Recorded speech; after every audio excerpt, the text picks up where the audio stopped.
ఈరోజు మన టాపిక్లోకి వస్తే డిఎస్సి నోటిఫికేషన్ 3600 పోస్టుల వరకు భర్తీ చేసే అవకాశం, గతేడాది సిలబస్ నిబంధనలే ఈసారి అమలు, పాఠశాల విద్యాశాఖ కసరత్తు.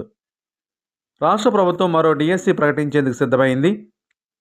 ప్రతి సంవత్సరం డిఎస్సి నిర్వహిస్తామని ఇటీవల విద్యాశాఖ మంత్రి నారా లోకేష్ గారు ఇచ్చిన హామీ మేరకు నోటిఫికేషన్ ప్రణాళిక సిద్ధం చేశారు. తెలుగు సంవత్సరాది ఉగాది పండుగ సందర్భంగా ఉపాధ్యాయ నియామక ప్రకటన విడుదల చేయాలని భావిస్తోంది.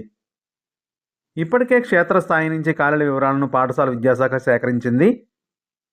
అన్ని రకాల పోస్టులు కలిపి 3600 వరకు ఉండవచ్చు. ఆదర్శ పాఠశాలలు, ఏపీ రెసిడెన్షియల్ ఎడ్యుకేషన్ ఇన్స్టిట్యూషన్లు, సంక్షేమ శాఖలకు చెందిన పాఠశాలల నుంచి ప్రాథమికంగా వివరాలు తీసుకున్నారు. వీటన్నిటిలో 1200 వరకు ఖాళీలు రానున్నాయి.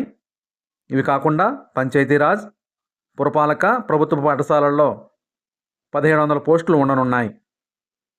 ప్రత్యేక విద్యా పోస్టులు 700 వరకు భర్తీ చేసే అవకాశం ఉంది. గత సంవత్సరం ఏప్రిల్లో 16,347 పోస్టులకు ప్రకటన ఇవ్వగా అందులో 15,941 పోస్టులు భర్తీ అయ్యాయి. కొన్ని పోస్టులకు రిజర్వేషన్లు అభ్యర్థులు లేనందున మిగిలిపోయాయి. సిలబస్ ఎలా ఉంటుంది అనే టెన్షన్ వద్దు. సిలబస్లో మార్పు లేదు. ఉగాదికి ఇచ్చే డిఎస్సి సిలబస్లో మార్పులు ఏవి చేయడం లేదు.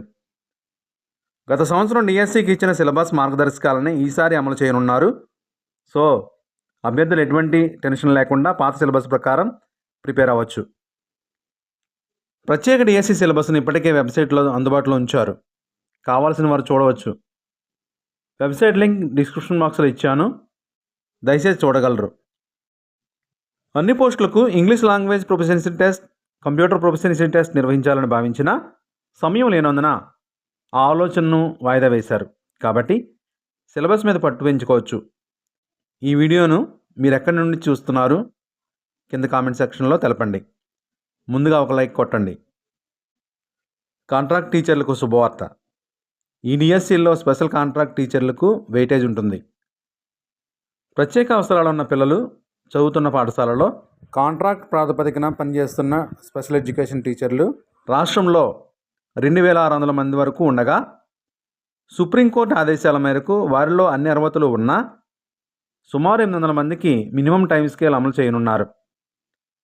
10 సంవత్సరాల సర్వీస్, టెట్ లాంటి అర్హతలు నిర్ణయించారు. ఈ అర్హతలు సాధించిన వారికి మినిమం టైం స్కేల్ అమలు చేస్తారు. పర్మనెంట్ ఉద్యోగం కొరకు వీరు కూడా డిఎస్సి రాయాల్సి ఉంటుంది. ప్రత్యేక డిఎస్సిలో కాంట్రాక్ట్ ప్రాతిపదికన పనిచేస్తున్న టీచర్లకు వెయిటేజ్ ఇచ్చే విషయంపై అధికారులు ఆలోచన చేస్తున్నారు. మరెన్నో అప్డేట్ కోసం మన ఛానల్ని సబ్స్క్రైబ్ చేయండి. ఈ వివరాలను మీ ఫ్రెండ్స్, ఫ్యామిలీ మెంబర్స్కు వాట్సాప్, ఇన్స్టాగ్రామ్లో షేర్ చేయండి. Thank you for watching.